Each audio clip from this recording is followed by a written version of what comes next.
Hello, I'm Julian Littleford and I own and operate JL Body Conditioning and Pilates Studio in Del Mar, California. And Abby has been kind enough to demonstrate for me. Thank you, Abby.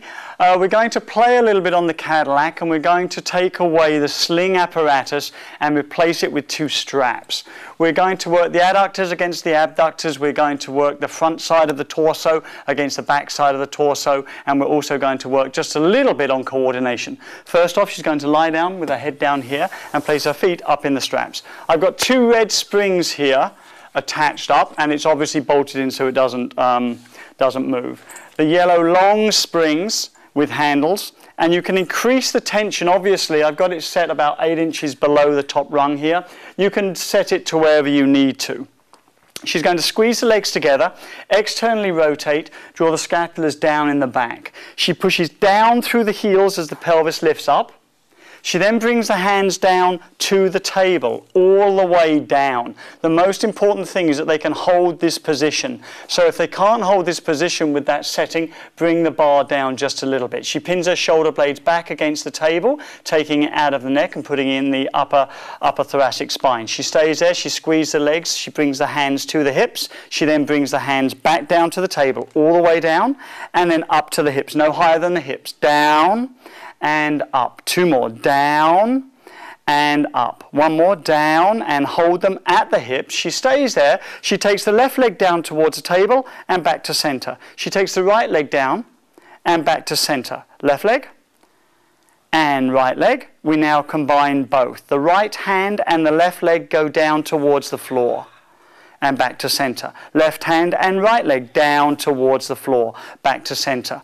Right hand, left leg down and back to center, left leg and right hand, and back to center. And then she slowly rolls the spinal column down and lifts the arms up. And gently, thank you. So in the exercise, what you're going to see is you're going to see a lot of different things. You're going to see the scapulars pin forward versus pin back. We do so much forward flexion work that the scapulars very often end up creating a stooped appearance.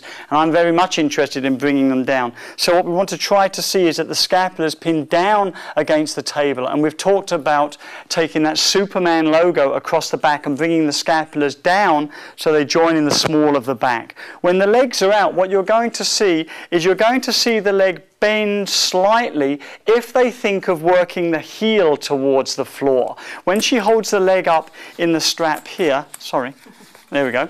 If she brings the heel down, bring the heel down, you see how the knee's going to start to bend? Do it again for me, just putting it there, okay? If she thinks of working the hamstring down towards the floor, there's energy in it and the quadricep stays out of it. That's the most important thing about when you're bringing your legs down towards the floor behind that midline. So realistically, that set of exercises, individually working the legs, working the arms against it, and then combining the two is very, very challenging. Again, is probably for some of your more advanced clients, as the beginner exercises is the classic breathing, just standing there and holding it, and then put the arms into it and then the legs. Thank you very much indeed.